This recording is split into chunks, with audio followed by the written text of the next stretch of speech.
Bonsoir à tous et bienvenue dans un nouvel épisode de Hale, dans un nouveau thread horror. Ça fait longtemps, il y en avait 40 sur la chaîne, bah maintenant il y en aura 41. J'avais dit que je prendrais un peu de recul sur ce format de thread horror, parce que je pense que effectivement l'impact positif de trop de thread horror est limité, étant donné que bah, tu vois, si tu regardes 40 thread horror d'affilée, potentiellement tu peux commencer à avoir les premiers symptômes d'une petite déprime latente, tu vois. Je le sais, je l'ai déjà fait. Je parle d'expérience, et du coup je m'étais dit, bon, bah si je fais que des thread horror, en plus j'ai pas envie, tu sais, de, bah si jamais la chaîne grandit un peu, d'être d'être catalogué youtubeur horreur. Bon, pour l'instant je suis ni youtubeur, je suis ni horreur, mais quand même, tu vois, j'ai pas envie qu'il y ait que ça sur la chaîne. Il y a plein d'autres choses qui me fascinent, d'ailleurs des choses qui me fascinent enfin beaucoup plus, tu vois. Les thread horror sont très forts pour me faire ressentir des émotions, mais en termes de sujet, il y a des choses qui me fascinent bien plus, et du coup je m'étais dit, je prends un peu de recul, et là est venu le moment d'en refaire un. Je pense que c'est important, notamment aussi, et je vais être totalement transparent avec vous, parce que c'est un format qui marche beaucoup mieux que les formats que je propose autrement. À savoir par exemple le format Age of Mythology, dans lequel je parle de mythologie grecque en vous incitant à respirer un peu plus profondément, à vous relaxer. Lui, bah, pour le moment, il intéresse allez, une cinquantaine de personnes, si on peut, tu vois. Ce qui est très bien, franchement, c'est trop cool. Et bah, j'espère que ces 50 personnes ont kiffé ces épisodes. Normalement, la semaine dernière, au moment où je vous parle, parce qu'en fait, c'est demain pour moi. Ouais, je prends un peu d'avance, ouais. Normalement, la semaine dernière, la troisième partie du premier épisode de Age of Mythology est sortie. J'espère que vous avez apprécié toute cette partie interprétation qui, moi, m'a fait trop plaisir de faire et trop intéressé à creuser. Donc n'hésitez pas, si vous n'avez pas écouté cet épisode, bah, je vous incite à le faire. Et puis ça me permet de faire un petit parallèle. Si jamais pendant cet épisode, bon là je vais pas mal parler en introduction parce que c'est la tradition, je parle tout le temps beaucoup en introduction. D'ailleurs il y a des timecodes, évidemment, si vous êtes là juste pour le thread horror, il n'y a aucun souci. C'est notamment le but d'une miniature, tu vois, c'est pour te dire ça va m'intéresser, boum, je te mets le timecode, n'hésite pas, régale-toi. Et si jamais, juste avant que tu mettes le timecode, tu trouves que ma façon de raconter te plaît, ou alors peut-être qu'il y a une vibe que t'aimes bien, ce qui me ferait déjà trop plaisir, donc si c'est le cas, n'hésite pas à aller peut-être voir les autres épisodes. Bah, déjà il y a plein de threads d'horreur, et il y a quelques nouveaux formats justement qui sont sortis, comme notamment Age of Mythology dont j'ai parlé, qui est une grosse référence évidemment à ce fameux et légendaire jeu Age of Mythology auquel j'ai beaucoup joué quand j'étais enfant, et il y a aussi une vidéo sur Louis II de Bavière qui revient sur la vie du roi, et notamment sur les conséquences extrêmement mystérieuses de sa mort. Voilà, bon, c'est pas très joyeux, mais c'est hyper intéressant. Et il y a une autre vidéo qui s'appelle, il me semble, vous seriez aussi fait arnaquer, qui est sur une arnaque d'un arnaqueur hongrois qui est jugé par un des experts en comportement et en non-verbal les plus immenses du monde comme un des escrocs les plus inventifs du 19e siècle. Du 20e ou 19e 19e je crois. C'est pas mal quand même, c'est cool. Donc voilà, si jamais toute la vibe qu'il y a, la manière de raconter te plaît, il y a d'autres formats, n'hésite pas à les voir, et moi ça me régalerait tout simplement. Sur ce, je me permets de vous poser la question et de te poser la question, parce que j'ai pas envie de vous voyer. Voilà, je pense qu'on est dans une relation où on commence à se connaître. Si on se connaît pas, enchanté. Moi je m'appelle Mathieu, je suis étudiant en école de commerce, et globalement j'ai fait cette chaîne notamment pour m'améliorer à la prise de parole, ce que je suis grave en train d'essayer de faire dans cette introduction totalement en freestyle. Alors peut-être que ça se sent pas, peut-être que tu vas te dire, mais enfin mec, tu pars dans tous les sens, je suis désolé, la prise de parole c'est pas ça. Très bien, c'est un très bon point, il faut que je m'améliore. Exactement, c'est les pistes. Donc le but c'est de s'améliorer à la prise de parole, aussi de voir un projet grandir et de m'investir dans un projet que je peux faire grandir de manière assez tangible, parce que tu vois, des vues, des abonnés, des likes, des commentaires, c'est tangible, et moi ça me fait plaisir, tu vois, de me dire je travaille et j'ai des résultats, et bah c'est le but aussi de cette chaîne YouTube, c'est de me consacrer à un projet créatif que je puisse voir grandir et fournir les efforts pour le faire grandir. Et sinon à côté de ça, je fais pas mal de sport. En ce moment je suis un peu blessé, donc j'ai un peu la haine, mais c'est pas très grave, et je suis très intéressé par tout ce qui est nutrition, et en ce moment psychologie humaine, sciences sociales, ça me fascine. Je lis pas mal de livres là-dessus. Si vous voulez qu'on en parle, pas de souci, de toute façon j'ai prévu une vidéo sur une expérience sociale qui m'a pété le crâne et que j'ai trouvé trop stylé. Il y en a beaucoup trop d'ailleurs, des expériences sociales qui me pètent le crâne, mais on va en parler dans une autre vidéo. Donc comment ça va vous? Est-ce que vous avez passé une bonne semaine? Moi au moment où on parle, on est le 26 mai, bah, est-ce que tout simplement vous êtes content? J'allais dire, au début je me suis dit, est-ce que vous êtes heureux? En réalité, est-ce que vous êtes heureux? Je pense que, tu vois, sur 5 minutes d'introduction d'une vidéo, potentiellement d'un mec que tu connais pas et où tu te demandes si tu vas quitter la vidéo maintenant, j'avoue, c'est chaud de dire si t'es heureux ou pas. Donc je te demande si t'es content. Voilà, heureux, c'est peut-être. Heureux, n'hésitez pas. Voilà, on n'hésite pas, mais ça demande peut-être une introspection un peu plus longue. Est-ce que vous êtes content? Est-ce que vous avez passé une bonne semaine? Est-ce que tout va bien pour vous? N'hésitez pas. Moi, ce qui me régale, c'est d'avoir quelques petits coucous. Tu vois, même un petit coucou, je suis content. Ça me fait plaisir de voir qu'il y a quelqu'un. Et puis voilà, moi de mon côté, franchement, je suis content que la semaine soit finie. Je suis très content. Pourquoi? Parce que c'est les 2 jours vraiment les plus intenses qui sont jamais passés dans mon stage. Je veux pas en faire tout un plat, ça fait partie du jeu, mais c'est vrai que c'était waouh, c'était intense, mais tu sais, dans le mauvais sens du terme, où vraiment t'es sous stress pendant 2 jours, ça m'était jamais arrivé, bah, il fallait bien un jour que ça arrive. Et en gros, pour vous donner une idée, parce que je vais pas non plus rentrer dans les détails, il y a des problèmes évidemment de confidentialité, tout ça. Pour vous donner une très bonne image, je vous demande de fermer les yeux. Imaginez que vous avez des difficultés en orthographe. J'ai dit que vous ne voyez pas, que tu as des difficultés en orthographe, tu vois. Tu as des difficultés en orthographe et au sein de ton taf, le truc le plus important du mois, c'est d'envoyer un mail, globalement, ou alors un article que tu dois rédiger et qui est hyper important. Tu peux pas te permettre qu'il y ait des fautes d'orthographe parce que ça donne notamment une mauvaise image de la boîte. Bref, je vais pas trop donner d'explications, c'est un exemple, mais t'as pas trop la possibilité de faire des fautes d'orthographe. Tu vois, si tu fais des fautes d'orthographe et quelqu'un te dit qu'il y a une faute d'orthographe, c'est chiant. Imaginez cette situation et que pendant 2 jours, à approximativement 70 reprises, je rigole même pas sur le 70, sur 70 reprises, il y a quelqu'un de différents départements qui vient et qui te dit: je crois que t'as fait une faute là. Et que t'as vraiment fait une faute. Donc c'était aussi beaucoup de ma faute. Donc j'ai galéré. Ça fait 2 jours que j'ai galéré. Je suis content d'être en week-end. En plus lundi c'est Pentecôte. Donc dans ma boîte les stagiaires ils travaillent pas. Donc bah je suis stagiaire, je me régale. Et puis voilà, quoi d'autre? Je suis toujours en sèche. Ça fait une 2e semaine que j'ai commencé et que ça se passe très très bien. Comme je l'avais dit dans la précédente vidéo sur Age of Mythology. J'étais dans une bonne dynamique et je le suis toujours. Je suis content parce que j'arrive à travailler en gros 2 heures par jour sur cette chaîne YouTube et 1 heure sur le développement d'une capacité technique, enfin d'une compétence technique qui est le langage VBA, qui est un langage de programmation appliqué à Excel. Et ça me fait trop plaisir parce que je fais à la fois mon stage, à la fois je bosse sur Excel et sur VBA, à la fois je bosse sur cette chaîne et en même temps je maintiens une hygiène de vie saine avec une séance de sport ou une séance d'étirement par jour. Donc je suis trop content et ça me régale. Moi c'est vraiment dans ces moments que je me sens super bien. Là, tel que vous ne me voyez pas puisque c'est audio, je suis devant mon micro, heureux de vous parler avec ma petite tisane. Elle s'appelle Élimination et Détox, je crois. Je sais pas quoi dire. Là, je suis dépassé par moi-même. Et petite lampée, comme dirait Bastien de Trash Talk. Ouais, j'ai fait exprès de faire un peu de bruit pour qu'on comprenne. Parce que c'est vrai qu'en même temps, derrière un micro, tu peux pas non plus juste regarder la caméra et faire. Ça marche pas, voilà. Et je pense qu'on va pouvoir y aller. Je me rends compte vraiment, là, franchement, j'ai de l'énergie de ouf. Ce qui va évidemment falloir tempérer pour que ce serait d'horreur ressorte avec les émotions qu'on essaye de lui faire passer, à savoir la peur, l'angoisse, le stress, le bon stress. On n'a pas envie non plus de faire un truc qui fout tout le monde en déprime, c'est pas le but. C'est vraiment pas le but. Le thread d'horreur d'aujourd'hui, comme je sais pas si je l'ai dit, mais il m'a pété le cerveau. Je l'ai trouvé très cool dans la mécanique. Je vous propose de toute façon qu'on le découvre maintenant. Je vais mettre le timecode pour arriver au début de l'histoire ici. C'est pas une douille, c'est juste que je tiens à vous remercier, ou à te remercier, parce que tous les soutiens que j'ai sur les épisodes, que ce soit de Thread Horror ou des autres formats, c'est extrêmement précieux pour moi. Je pense que les personnes qui commentent se reconnaissent, étant donné qu'on n'est pas non plus très nombreux, et puis que bah, de toute façon, si t'écoutes et que tu as commenté, tu le sais, quoi. Faut pas non plus chercher à tout expliquer. Ça me fait trop plaisir, vraiment, de recevoir ces encouragements, ces commentaires, parce que c'est ça qui, moi aussi, me booste de ouf, parce que bah, quand tu... Je l'ai déjà dit, l'épisode d'avant me répète, mais quand tu partages un projet à théoriquement, puisque c'est sur YouTube, donc en fait tu parles un peu à tout le monde et à personne entre guillemets, mais quand théoriquement tu proposes un projet à pas mal de monde et que bah, t'as des bons retours, c'est trop gratifiant. Et comme disait ce bon vieux Dale Carnegie dans Comment se faire des amis, le besoin de reconnaissance et d'approbation par ses pairs est un des plus forts de l'être humain. Donc sur ce, on va pouvoir commencer l'histoire. Merci beaucoup à toi, merci beaucoup à vous, et puis je vous souhaite un très bon épisode.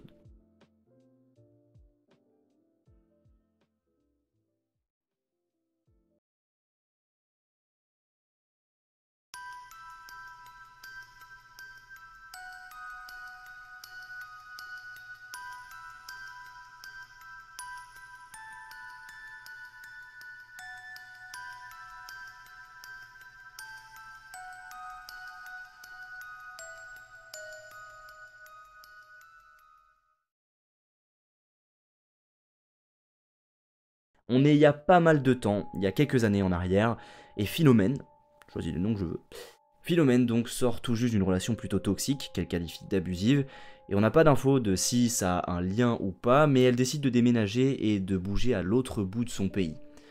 On peut faire l'hypothèse que Philomène est américaine, même si ça n'a pas une importance capitale dans l'histoire, et elle déménage notamment avec sa pote Kida. Kida, c'est son chat. Et c'est pas mal parce que au moins elle sait qu'elle va pas être seule dans son nouvel appartement. Il y a des gens qui ont besoin d'une présence chez eux, c'est peut-être votre cas, ne serait-ce que pour éviter la sensation de solitude. Moi je sais que c'est l'inverse, en gros j'ai besoin d'être seul pour pouvoir ensuite dépenser l'énergie emmagasinée en étant seul avec les autres. Philomène nous dit que son nouvel appartement, il est un peu vieux, il est un peu fatigué, tu te sens pas ultra robuste, ce qui est un premier point négatif parce que du coup elle se sent pas follement bien dedans non plus. C'est peut-être juste qu'elle a pas l'habitude, mais quand même, elle se sent pas extrêmement bien. Et deuxième point un peu négatif, son quartier a pas l'air hyper safe à première vue, donc ça doit en plus rajouter un peu à la sensation étrange qu'elle a avec l'appart. Mais à ce moment-là, en réalité, elle est vraiment en galère de logement, et puis c'est pas cher. Donc elle y va, et de toute façon, il faut toujours un peu de temps pour s'adapter, et puis il y a Kida en plus. Là, pour le coup, dans ces conditions, même en général, en vrai, tu vois, je dis pas non à un petit pote félin. Philomène s'installe, elle vit quelques jours dans son appart et un soir elle sort faire des courses à la supérette locale, chose que si t'habites en ville t'as potentiellement pas mal fait si t'as la flemme d'aller dans des grands supermarchés finalement, et lorsqu'elle revient et qu'elle ouvre la porte, rien. Vous allez me dire, oui, tu casses les couilles, oui rien, c'est normal, tu ouvres la porte. Déjà doucement. Et surtout, 99% du temps, la première chose qu'elle voit lorsqu'elle rentre chez elle, c'est Kida. Elle est hyper câline, c'est un chat qui aime énormément l'affection, qui a besoin d'attention, et elle vient tout le temps lui dire bonjour, même si Philomène s'est absentée quelques minutes. Donc directement, le cœur de Philomène commence à s'emballer, parce que elle se dit que son chat doit avoir un problème, et que c'est pas du tout normal, et qu'il faut vite qu'elle s'assure que tout va bien, on sait jamais, elle pourrait très bien s'être coincée quelque part, ou ça te fait mal. Philomène se précipite dans l'appartement pour chercher son chat. L'appart est pas très grand, donc elle met pas très longtemps à découvrir quelque chose qui la tue. Kida est pas là. Elle a cherché partout, dans des placards, sous les meubles, dans la machine à laver, bref, partout, bien consciente que son chat aurait pu se cacher dans pas mal d'endroits. Aucune trace de Kida. Bon, peut-être que là vous vous dites, ouais, c'est un chat, en vrai c'est normal, il y a beaucoup de possibilités qu'il sorte et qu'il fasse sa vie et qu'il s'enfuit entre guillemets, en général un chat ça revient. Sauf que ça a proprement aucun sens, parce que l'appart était complètement clos, aucune fenêtre était ouverte, la porte était fermée à clé. Si quand elle est sortie, Kida s'était barrée, elle l'aurait vu à 1000%, tu vois, elle a même l'image en tête de son petit chat derrière la porte avec les yeux tout mignons, alors qu'elle ferme la porte, image qui, clairement pour toutes les personnes qui ont des animaux, est horrible, littéralement ça te brise le cœur. Moi je le sais, mon chien faisait ça quand il était chiot, et c'était... Ouais, c'est des larmes globalement. Où est Kida ? Où est Kida ? Littéralement, Philomène nous dit que c'est comme si son chat s'était évaporé. Évidemment, elle fond en larmes de désespoir et d'incompréhension, et en vrai, personnellement, j'ai déjà failli perdre mon chien, sauf que je savais qu'il était quelque part dehors, et c'était horrible, alors j'ose même pas imaginer vraiment que ton animal disparaisse de chez toi sans aucune raison, aucune explication valable, c'est juste trop triste. Pendant une semaine entière, elle tourne dans son quartier, qui, on le rappelle, est pas hyper safe, pour retrouver son chat, parce que de toute façon, elle a pas trop d'autre choix à ce moment-là que de le chercher un peu au hasard et d'espérer tomber sur lui. Évidemment, elle fait imprimer des affiches qu'elle va coller un peu partout avec la photo de son chat et son numéro de téléphone à elle pour toute info, mais en vrai, elle est juste dévastée. À la fin de la semaine en question, très difficilement, elle commence à se forcer à se convaincre qu'elle ne reverra jamais Kida. Philomène se dit que elle va devoir se faire une raison de toute façon. Le soir de 7e jour de recherche, elle se met dans son lit et elle s'endort pas du tout paisiblement, clairement la mort dans l'âme. Et le lendemain, elle se lève, et Philomène pour le coup a une habitude qui est d'ailleurs très bonne, qui est une très très bonne habitude, si vous voulez je pourrais en parler un peu plus en profondeur, mais qui est de se faire une petite promenade d'une vingtaine de minutes juste après s'être levée. Elle passe forcément sa balade à penser à son chat, et elle est aussi alerte potentiellement de le voir, c'est logique, de toute façon elle est en plein deuil, et lorsqu'elle revient, sa porte est légèrement entrouverte. Pas normal, on est d'accord. Et son cœur se soulève à tel point qu'elle a des débuts de larmes qui commencent à arriver parce que Kida est là, en train de dormir sur le canapé du salon. Elle se précipite pour la prendre dans ses bras et elle n'en croit pas ses yeux, en fait, elle n'arrive pas à croire ce qui vient de se passer, et Kida, qui s'est gentiment réveillé, évidemment, lui fait des énormes câlins, ça doit être trop mignon comme spectacle, vraiment, et je pense que, bah, si t'assistes à ça, c'est impossible de pas être ému, et pendant 1 ou 2 minutes, il y a justement ce cocktail d'émotions qui submerge Philomène, de bonheur, de surprise, de reconnaissance, et forcément, bah, d'émotions pures, à savoir être ému, jusqu'au moment où, reprenant un peu ses esprits, son sang se glace d'un coup. C'est comme si on venait de lui transpercer le cœur, parce que ce qu'elle ressent à ce moment-là, c'est une horrible montée d'effroi. Philomène vient de prendre conscience de ce qui vient très probablement de se passer, donc elle prend son téléphone, les mains tremblantes, et elle appelle la police. Son esprit est complètement confus, son cœur bat à 250 BPM, et elle reste proche de la porte d'entrée, prête à se barrer au moindre bruit de son appartement. Je pense que vous commencez à comprendre. Elle croit pas à la magie, et si alors que toutes les fenêtres sont fermées et que la porte d'entrée aussi, que Kida a pu manifestement sortir et re-rentrer, quelle autre possibilité que quelqu'un qui s'est introduit dans son appartement? La situation dans laquelle elle se trouve est terrifiante, elle est sortie que 20 minutes, donc à tout moment, la personne est encore dans les parages, c'est une fenêtre très courte qu'elle a laissée pour sa balade, et cette personne est peut-être même encore dans l'appartement. La police arrive heureusement très rapidement, et je vais pas laisser durer le suspense, elle ne trouve personne, donc classic shit, ils remplissent le fameux rapport, que dis-je, le totem d'immunité contre tous les dangers de la vie.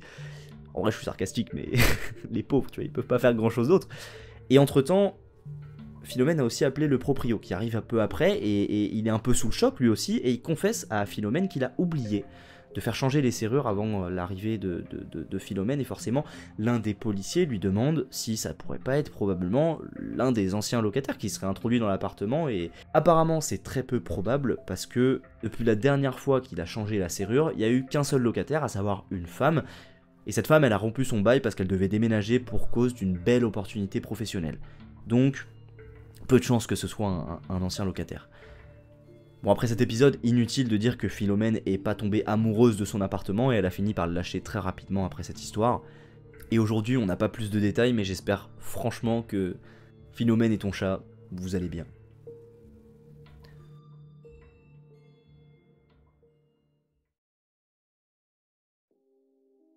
C'est maintenant la fin de cette histoire, et ça fait 6 mois que j'ai pas fait de thread d'horreur, j'avais oublié ce que ça faisait, bah moi je suis désolé, mais au moment où je lis cette histoire, avant de la raconter, vraiment au moment où je la découvre, ça me fait toujours une putain d'émotion. C'est badant en vrai, c'est badant. Cette histoire je la trouve très badante, justement, j'espère que j'ai réussi à vous transmettre la belle palette d'émotions que j'ai, comme le disais, expérimenté à la lecture de cette histoire. Et que je l'ai finalement bien raconté, à votre convenance en tout cas. On est plutôt saignant ou à point sur les threads d'horreur là, du côté de la chaîne, hein. Ah là là, les métaphores culinaires qui n'ont aucun sens.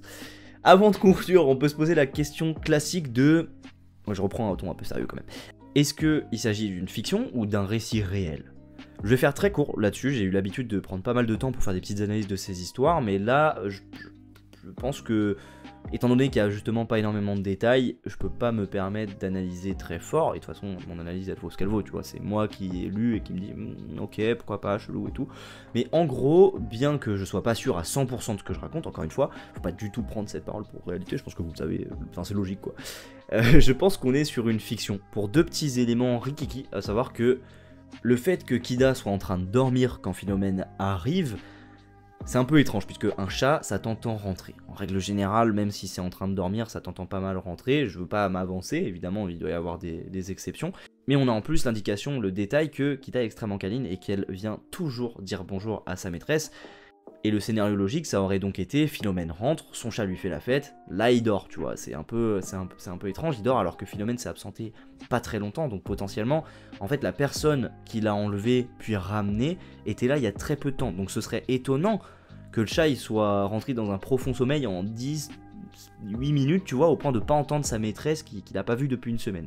Ça peut paraître un peu futile, mais moi ça a retenu mon attention, et en plus de ça, la porte est légèrement entrouverte, et j'ai pas de chat, encore une fois, mais les consignes de la plupart des gens qui en ont, quand t'arrives chez eux, c'est justement, fais gaffe à pas laisser sortir le chat, et là, non, on est sur une porte ouverte, et un chat endormi, et du coup, avec ces petits éléments, je me dis, pourquoi t'infiltrer, en tant que personne qui fait ça, pourquoi t'infiltrer, choper le chat, alors que pour ceux qui ont, je pense, emmené des chats en vacances, c'est souvent un peu un calvaire, tu vois, de faire rentrer le chat dans la cage. J'imagine encore une fois qu'il y a des exceptions, évidemment, mais c'est quoi le principe, tu vois, tu prends le chat, tu t'infiltres déjà par effraction chez quelqu'un, tu prends le chat, tu le gardes une semaine et tu le ramènes. Je sais pas. Moi, ça me semble un peu étrange. Tu vois, je sais qu'il y a des gens qui sont... Après, ouais, il y a quand même aussi un truc que... Bah, tu peux aussi très bien te demander pourquoi quelqu'un viendrait s'infiltrer chez une autre personne, tu vois. Donc, à ce moment-là, pourquoi pas quelqu'un viendrait-il choper le chat de quelqu'un et le ramener, tu vois, j'en sais rien. Mais ça me semblait un peu étrange. J'ai trouvé que ça avait pas forcément de sens, tous ces petits détails ensemble.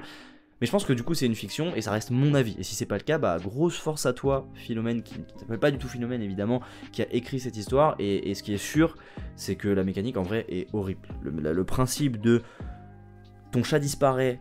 Enfin, vraiment là moi ce que j'ai ressenti dans cette histoire, c'est le chat disparaît, je suis triste, en tout cas je ressens un peu de tristesse et de la compassion pour Philomène, et ensuite retrouver le chat, émotion, et ensuite tu réalises que potentiellement il y a quelqu'un dans l'appart. Non, je vous dis, cette histoire elle m'a fait un peu bader, voilà.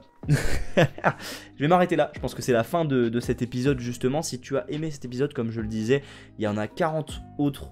Donc bah n'hésite pas, et puis si t'aimes bien la manière, le mood, la vibe dont je raconte ces histoires, n'hésite pas à aller jeter un coup d'œil aux autres formats, notamment Age of Mythology dont je parlais juste avant.